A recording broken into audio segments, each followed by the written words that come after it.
Setidaknya zikir dalam Al-Quran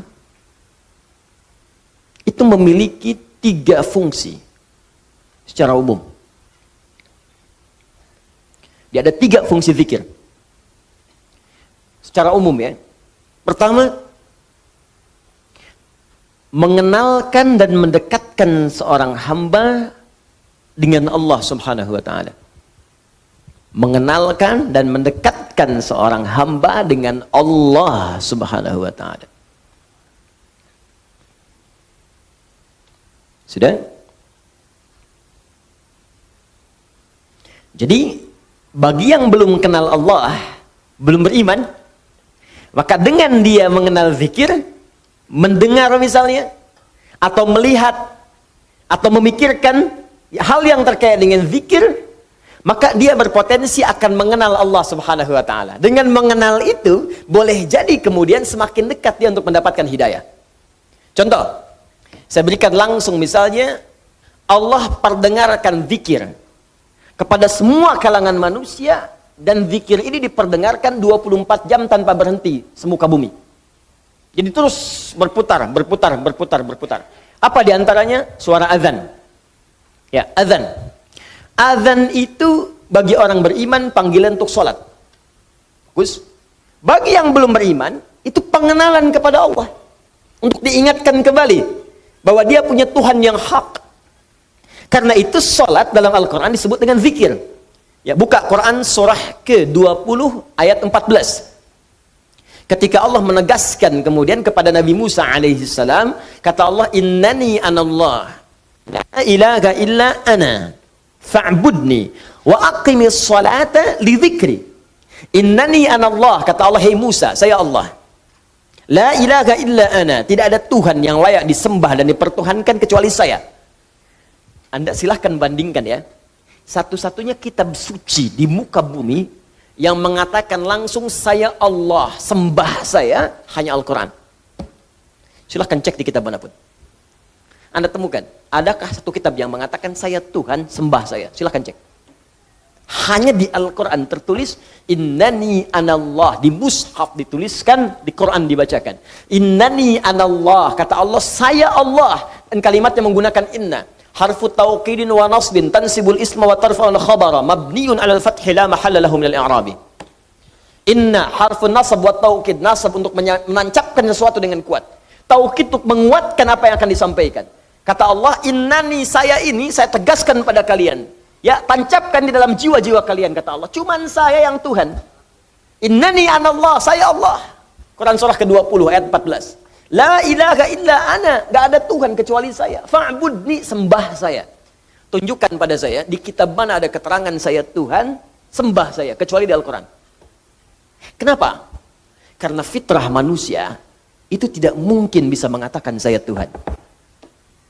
Jadi kalau ada kitab, kemudian isinya tidak ada mengatakan saya Tuhan, ini menunjukkan kitab itu bukan berfirman dan bersumber dari Allah Subhanahu wa ta'ala. Karena hanya Allah yang mampu mengatakan saya Tuhan. Makanya satu-satu manusia yang pernah mengaku Tuhan, kemudian menyadari dan fitrahnya menolak. Kan satu-satunya Fir'aun tuh. Direkamkan dalam Al-Quran, ana rabbukumul a'la, saya Tuhan kalian yang paling gede. Ya, lalu ketika dia akan tenggelam, bukan ralat-ralat ya Allah. Ya, al-ana hashasul haq. Di surat Yusuf muncul nih, muncul kebenaran. Ya, ketika kemudian perempuan menggoda, muncul kebenaran. Sama juga Fir'aun ketika mau tenggelam, sekarang nyadar kamu bukan Tuhan. Tuh. Di fitrah manusia itu nggak bisa mengaku Tuhan. Kalau mengaku yang setara-setara itu, setara itu ada nilai kemanusiaannya, mungkin nabi, ada banyak. Ngaku nabi ada, karena sebagian sifat kenabian itu, sifat-sifat manusia, sifat kemanusiaan, fitrah. Makanya manusia ada di antara mereka mengaku nabi, ada. Ya, kan banyak tuh. Sekarang pun ada nabi baru lagi tuh. Allahu Akbar, tiap bulan tuh. Tiap bulan ada aja yang baru-baru. Ya. Anda bayangkan, tapi mengaku Tuhan, nggak ada. Karena itu cuma di Al-Quran langsung yang menyebutkan. Ini menunjukkan Quran benar firman Allah. Kata Allah, saya Tuhan, nggak ada Tuhan selain saya, sembah saya. Bagaimana menyembahmu ya Allah? Fa'budni wa aqimis salat, tunaikan salat li dzikri, supaya engkau bisa kenal denganku, zikir. Supaya engkau bisa dekat denganku. Karena itu panggilan untuk salat, panggilan yang mengenalkan Allah. Silahkan cek. 5 kali dalam sehari, dibagi dalam setiap waktu. Kalimat panggilan salat dibuka dengan kalimat apa? Allahu Akbar, Allahu Akbar. Allah. Di bagi yang belum pernah dengar Allah selama hidupnya, walaupun dia belum beriman, diperdengarkan. Allah, Allah, Allah. Setidaknya akan bertanya. Anak kecil yang hidup di lingkungan orang-orang yang belum beriman akan bertanya, Allah, apa itu Allah? Siapa itu Allah? Pagi baru bangun tidur diperdengarkan. Ya, bahkan yang belum bangun bisa diperdengarkan. Allahu Akbar, Allahu Akbar. Siang kedengaran lagi. Sore kedengaran lagi. Maghrib kedengaran. Mau tidur diperdengarkan lagi. Dari bangun tidur sampai tidur lagi diperdengarkan. Dan saya sering katakan, cuman lafaz azan yang dikumandangkan di bumi yang tidak pernah berhenti. Karena itu jadwal sholat ketika disusun itu Anda terlihat ada perbedaan kan? Tanah Kusir dengan Pondok Indah beda mungkin sekian menit. Ini sekian menit, ini sekian menit, sekian menit. Mesir selesai azan, Libya azan. Libya selesai, Tunisia azan. Tunisia selesai, Maroko azan. Maroko selesai, Aljazair azan. Nyebrang langsung dari Italia ke Spanyol ke Prancis terus. Di Indonesia pun begitu. Dari Sabang sampai Merauke 24 jam nggak pernah berhenti lafaz azan. Jadi zikir manfaat yang pertama bisa mengenalkan seseorang yang belum kenal Allah dengan Allah. Karena itu tidak sedikit orang mendengar azan masuk Islam. Diperdengarkan. Anda bayangkan, ada orang dengan mata melihat tayangan. Ya, makanya bikin Bapak Ibu status-status yang baik. Di Facebook tayangkan aja hadis, ayat, isi dengan dakwah. Boleh jadi apa yang kita tampilkan mungkin dilihat orang dan kalau bukan dia mendekat kepada Allah atau dia kemudian menjadi beriman kepada Allah. Yang sudah beriman semakin kuat imannya. Yang belum beriman begitu melihat status Anda, mari berbuat baik dalam kehidupan. Al-Quran surat sekian ayat sekian. Mari kita berbuat jujur hadis Nabi SAW. Teman Anda mungkin bukan semuanya muslim. Begitu melihat ajaran Islam yang sesungguhnya, dia melihat, dia mengamati, tiba-tiba besoknya dia beli mushaf, dilihat, dikaji. Dan memutuskan mengucapkan asyhadu an la ilaha illallah wa asyhadu anna Muhammad Rasulullah. Karena status yang Anda tulis di media sosial itu. Maka ketika dia beramal selama hidupnya, Anda mendapatkan bagian dari semua pahala yang dia dapatkan. Cuman satu yang Anda tuliskan. Ini bikin status. Tanah Kucir macet ya. Apa yang didapatkan? Nggak ada yang dapat gitu kan. Ini zikir. Zikir. Jadi bagi yang belum kenal, kenalkan.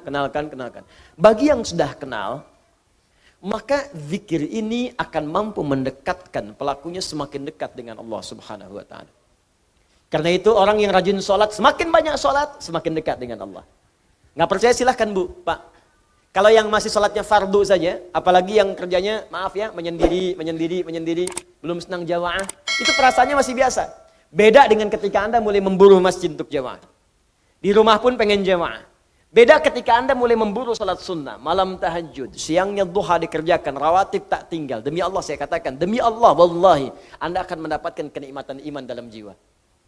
Yang ketika tertinggal sunnah, Anda bisa gelisah. Itu tanda Anda sudah mulai semakin dekat dengan Allah Subhanahu wa taala.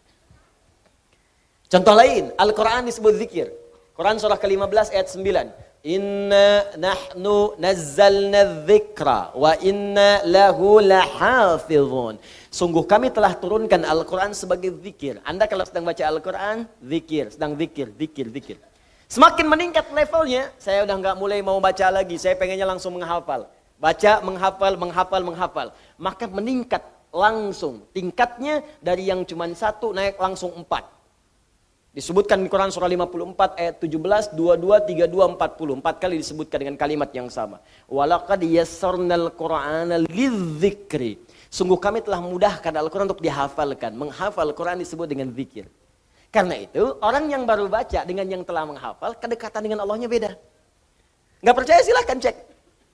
Anda yang baru baca, besoknya baca lagi, meningkat, baca lagi. Semakin banyak baca, semakin dekat dengan Allah. Yang menghafal lebih daripada itu. Tambah lagi, ngulang lagi, murajaah lagi, bangun tahajud, ulangi lagi. Semakin terasa perbedaannya. Doa, bagian dari zikir. Quran surah ke-7 ayat 205. Wadhkur rabbaka fi nafsika tadarruan wa khifatan wa dunal jahri minal qaul. Makanya ketika Anda sedang berdoa, bukankah semakin merasa dekat dengan Allah? Ya kan? Ada perasaan berbeda dalam hati kita kan? Nah, jadi yang pertama, fungsi zikir itu mampu mendekatkan diri kita dengan Allah Subhanahu wa taala. Kalau sudah dekat orang ini, maka akan terjadi dua hal dalam hidupnya. Fokus. Hal pertama, mudah mengerjakan perintah Allah, dan yang kedua, mudah meninggalkan larangan Allah Subhanahu wa taala. Satu, mudah mengerjakan perintah Allah Subhanahu wa taala. Dan yang kedua, mudah meninggalkan larangan Allah Subhanahu wa taala. Udah, sami'na wa ata'na saja. Kata Allah, salat, siap ya Allah. Puasa, siap ya Allah. Infak, siap ya Allah. Zakat, aku usaha supaya zakat ya Allah. Dia bekerja itu dapat kekayaan bukan supaya pengen kaya, supaya pengen zakat, Bu. Coba lihat, Pak. Perhatikan cara berpikirnya ya. Orang kalau sudah imannya tinggi, dengan Allahnya semakin dekat, jadi dia ingin meraih kedudukan dunia itu bukan untuk mendapatkan dunianya, untuk mendapatkan kedekatan ridha Allahnya. Di saat orang mencari dunia untuk menambah harta, saya pengen mobilnya diupdate dari Avanza jadi Ferrari, saya kan? Saya pengen kedudukan diupdate dari yang bawah jadi ke atas. Cuman untuk itu saja. Orang beriman tidak. Ya Allah, saya cari harta untuk supaya saya bisa zakat, saya bisa infak, saya bisa sedekah. Makanya ketika orang mengejar akhirat, dunianya ikut. Ya, mohon maaf Bapak Ibu, bukan berarti Anda zakat itu dilarang untuk membeli mobil-mobil yang bagus. Kalau bisa pakai. Subuhan pakai Ferrari, duhur Lamborghini gitu kan. Enggak apa-apa, silakan. Enggak ada masalah. Tunjukkan bahwa dengan itu semua terupdate status Anda di hadapan Allah Subhanahu wa taala. Boleh. Ini beli Ferrari cuma buat dipakai panasin doang. Menjelang subuh, balapan sama taksi dibayar. Ngapain? Cuman dilihat, ya pesen onder deal, bawa angkut pesawat, datang capek.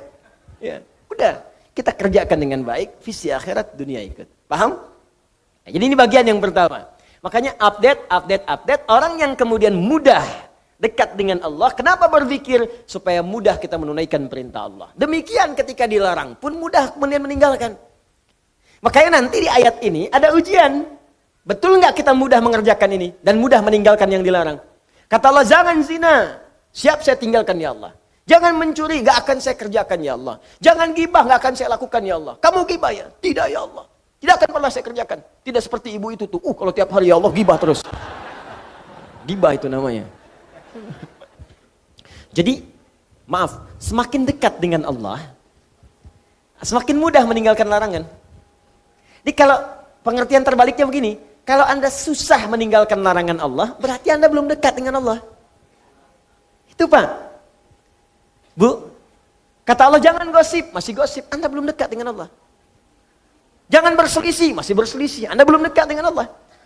Jangan mencuri, masih mencuri. Jangan korupsi, masih korupsi. Jangan mencela, masih mencela. Jangan ribut, masih ribut. Berarti belum dekat dengan Allah. Sebab kalau sudah dekat dengan Allah itu mudah mengerjakan perintah, gampang meninggalkan larangan. Itu prinsipnya. Karena itu kata Allah, saya turunkan di satu surat. Satu ayat belum cukup, 2 ayat. 2 ayat belum cukup, 3 ayat. 3 ayat belum cukup, 4 ayat. Nih sekarang kalau 4 ayat belum cukup, saya turunkan satu surat. Suratun anzalna. Sesurat saya turunkan. Ujungnya la'allakum tadhakkarun. Dengan satu surat ini kamu belajar supaya dekat dengan Allah. Jadi kalau saya sudah turunkan satu surat belum dekat juga, kata Allah, perlu saya turunkan berapa surat lagi? Ya. Ini bagian pertama. Jadi kita evaluasi dulu sebelum kita lanjutkan. Bagian pertama tentang zikir dengan segala detail dan pengertiannya. Apakah sampai dengan pagi ini, baik perintah dan larangan itu sudah mudah kita kerjakan untuk perintah dan mudah kita tinggalkan untuk larangan? Kalau belum, berarti ada bagian zikir tertentu yang belum kita sempurnakan pelajarannya. 2. Zikir bermanfaat bisa melahirkan ketenangan yang dalam pada jiwa. Membuat hati lebih tenang. Dalilnya ada di Quran surah ke-13, Ar-Ra'd ayat ke-28. Di pertengahannya. Ala bi dzikrillahi tatma'innul qulub.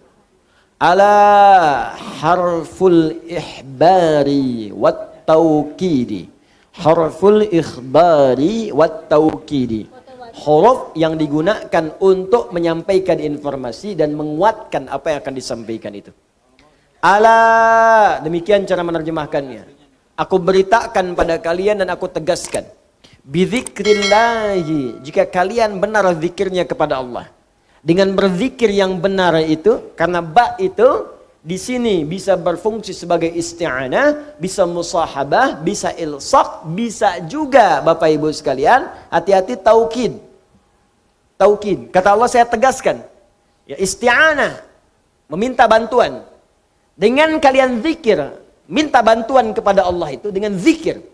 Atau musahabah, mendekat kepada Allah. Dengan mendekat kepada Allah lewat zikir, tatmainnul qulub, maka dampaknya akan menenangkan kepada jiwa, kepada hati. Makanya orang-orang yang sering berzikir dan bagus zikirnya, karena dekat dengan Allah, hatinya tenang, Pak. Bu. Nah, karena itu semua amalan zikir membuat kita tenang. Saya tuh nggak bosan mengatakan, kalau Anda sedang gelisah, cari amalan zikir dan dengan itu otomatis kita tenang. Kalau sedang punya masalah, lebih baik kerjakan amalan zikir. Minimal hati tenang walaupun solusi belum datang. Masih ingat tadi jenis-jenis zikir? Satu apa? Salat. Kedua, berdoa. Ketiga, baca Al-Quran, kan? Coba deh, ibu, bapak punya persoalan. Pilih satu di antara tiga ini. Ketika sedang punya masalah, ambil wudhu. Menghadap ke arah kiblat, salat 2 rakaat. Silakan salat.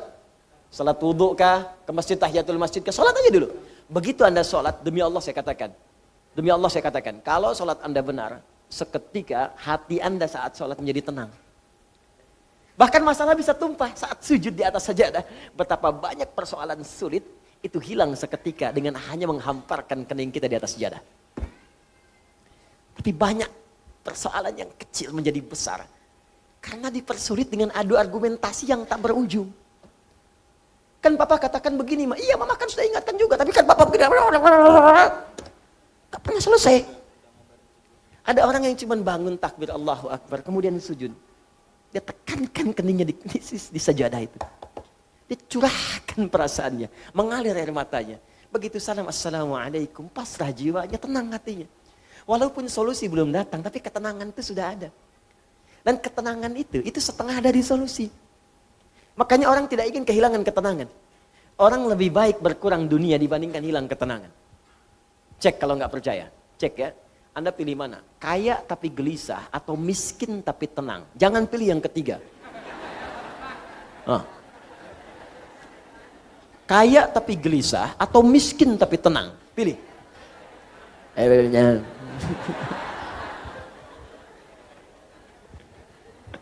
Paham ya? Itu.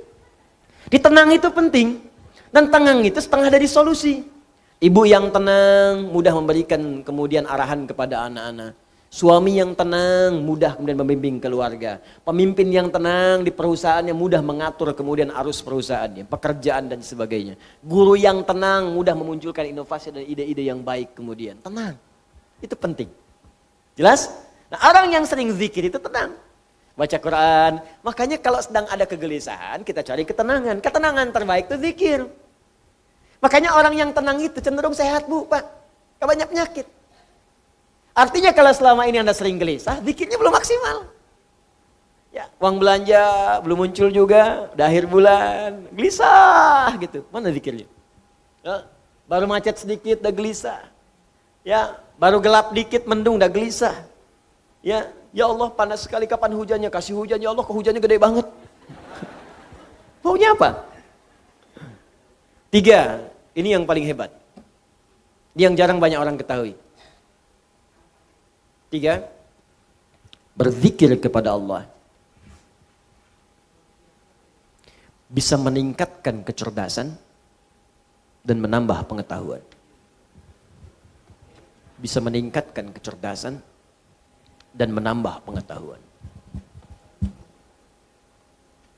Bahkan dalam konteks ini Allah langsung memberikan gambaran ahli zikir itu bersamaan dengan ahli fikir. Jadi mustahil ada orang berzikir yang dia tumpul cara berfikirnya, mustahil. Kata Allah, ahli zikir itu pasti pikirannya tajam, inovasinya tinggi, kuat dia.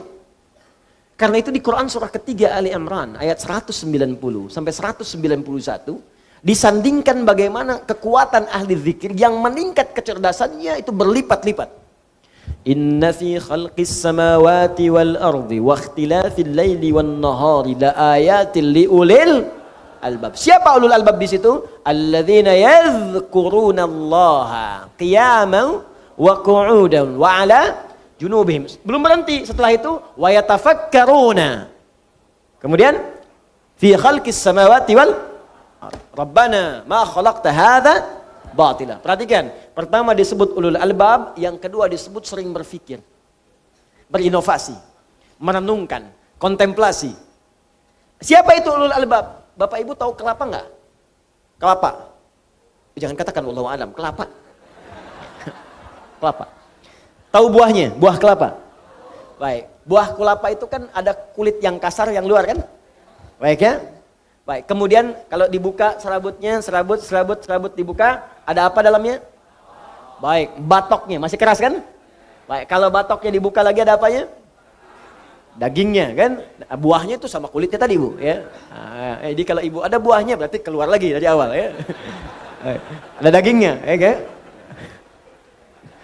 Begitu dibuka udah batok, kok kulit lagi? Maaf ya, maaf. Saya agak detil kalau ke situ. Dibuka ada apa ya tadi? Dagingnya. Begitu dagingnya kemudian mau dimakan, di dalam daging itu ada apa lagi? Air. Nah, di dalam air itu ada apa lagi? Panas. Bukan, ada bagian yang lembut, yang putih itu. Tahu? Nah, itu yang disebut lub dalam bahasa Arab. Lubun. Jamaknya albab. Lub itu yang paling dalam dari sesuatu. Lub. Jadi kalau kita belajar itu, ada orang yang masih menangkap kulitnya luarnya. Ustadz dan nerangin sampai 2 jam. Ini kemana sih arahnya nih? Masih di kulit. Masih serabut tuh, masih serabut. Iya kan? Oh, zikir. Batok. Kan? Oh, dekat dengan Allah, daging. Allahu Akbar, sami'na wa ata'na. Itu ulul albab. Lum, bagian dalamnya. Bahkan ada orang yang baru disebutkan satu huruf, satu kalimat, dia sudah paham. Oh, ini arahnya akan ke sini. Ada orang-orang, anak-anak yang belajar, baru disebutkan judulnya ini, sudah terbayang di kepalanya. Pembahasannya 1, 2, 3, 4, 5, 6. Ulul albab. Ya, ketika seseorang baru berpikir untuk tafsir, ada orang diberikan oleh Allah keistimewaan untuk ta'wil. Ketika seseorang baru berpikir, perjalanan akan ditempuh dari Bandung, kemudian ke Jakarta dalam waktu 3 jam. Ulul albab, bagaimana kosornya? Sudah tersusun oleh dia. Bahkan ada yang sudah memetakan kilometer sekian, kosor, jamak kosor, sekian, macet sekian, ulul albab. Ada orang terpikir untuk masuk kampus saja. Saya akan masuk kampus A misalnya. Atau ada yang mengatakan saya, kuliah kemana nanti? Nanti aja deh. Itu belum sampai batok. Baru naik tuh. Ya, baru naik. Pohonnya aja belum. Kalau sudah dia berpikir sampai dari atas dulu, saya ingin jadi ini. Kuliahnya ke sini, ininya ini. Sampai kampus pun dia ikuti. Saya pengen kuliahnya di kampus ini, kurikulumnya dia ambil, dosennya dia lihat, tuh semua. Ulul albab. Ulul albab. Nah, orang yang ulul albab ini kebiasaannya, Allahu Akbar. Dia merumuskan sesuatu dengan teliti, terpikir. Ini kalau dia jadi pengusaha, runtut usahanya. Ini modalnya, ini sekian, keuntungan sekian, tantangan sekian, ini sekian, visinya begini, ini. Gup, mulai, jalan. Dia jadi pemimpin, dia rumuskan. Berapa yang saya pimpin, objeknya mana, berapa kalangan, ini karakternya apa, ini bagian apa, ini yang harus dirumuskan. Ada. Ini yang harus saya lakukan. Jadi guru, apa yang mau saya terangkan? Targetnya apa nih? Murid bisa ini, bisa sholat. Oh, fikih sholat yang diajarkan. Apa yang target yang harus disampaikan? Bikin kurikulumnya, begini. Dalilnya begini, caranya begini, bacaannya begini, hikmahnya begini. Turunkan, ulul albab. Jadi kalau karakteristik ulul albab ini hadir dalam jiwa kita, maka hidup kita akan jadi terarah dan semua apa yang kita kerjakan pasti sukses. Karena itu, perhatikan baik-baik. Ibu, Bapak masih ingat jenis zikir pertama yang saya sebutkan tadi apa? Sholat. Sholat menjadi amalan pertama yang Allah perintahkan kepada Nabi Muhammad SAW untuk dikerjakan oleh para umatnya dari kalangan sahabat sebelum hijrah ke Madinah.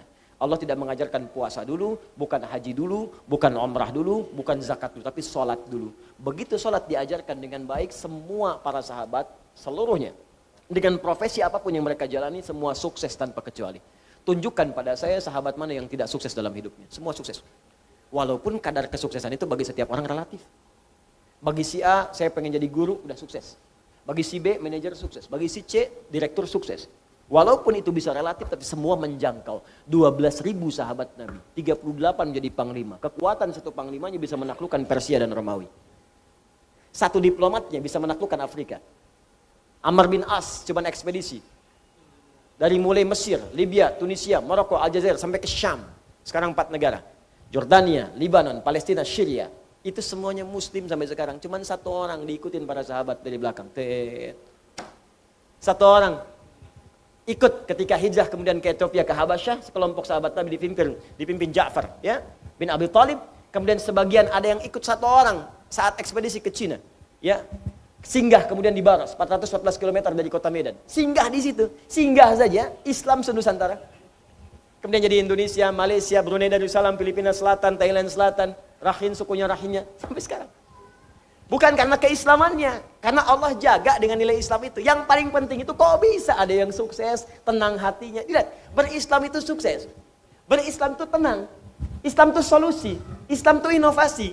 Jadi kalau Anda sudah masuk Islam belum sukses, belum tenang, belum bisa berinovasi, ada yang belum sempurna kita pelajari. Itu poinnya. Karena itu ketika seseorang dekat dengan Allah, maka ditambahkan pengetahuan. Tadi yang saya katakan, turun Quran surah kedua di akhir ayat 282, paling kiri sebelah bawah. Wattaqullah wa yu'allimukumullah. Semakin kau tingkatkan takwamu kepada Allah, semakin aku tambahkan pengetahuan kepadamu. Demi Allah saya katakan, perhatikan oleh Anda biografi orang-orang dulu di masa yang lalu. Orang-orang hebat. Yang penemu dari mulai matematikawan, fisikawan, kimia, ahli pakar di bidang macam-macam. Silahkan cek. Pendidikan pertama mereka sebelum belajar hanya memaksimalkan 2 hal. 1, menghafal Al-Quran. 2, memaksimalkan sholat. Ajarkan anak Anda sholat dengan baik, hafalkan Quran. Begitu mulai dikerjakan dekat dengan Allah, akan mudah membuka potensi ilmu manapun yang akan dipelajari. Jadi muslim itu jangan terbatas kemudian hafal Quran, tahu hadis, amalkan. Di Quran itu ada dorongan untuk menjadi ahli-ahli di bidang-bidang tertentu. Di hadis ada dorongan jadi ahli kimia, ahli fisika, ahli matematika, ada. Ayo berkembang. Dan saya merindukan ada dokter hafal Quran. Ya kan? Tentara hafal Quran, polisi hafal Quran. Ya insya Allah presiden hafal Quran, gubernur hafal Quran. Ya semua insya Allah. Diamalkan dalam kehidupan. Insya Allah, demi Allah, tidak ada orang Islam memegang posisi tertentu dalam hidup kecuali memberi maslahat. Termasuk pada non-muslim yang ada di sekitarnya. Jadi kalau ada orang Islam tidak memberi maslahat atau mengganggu bahkan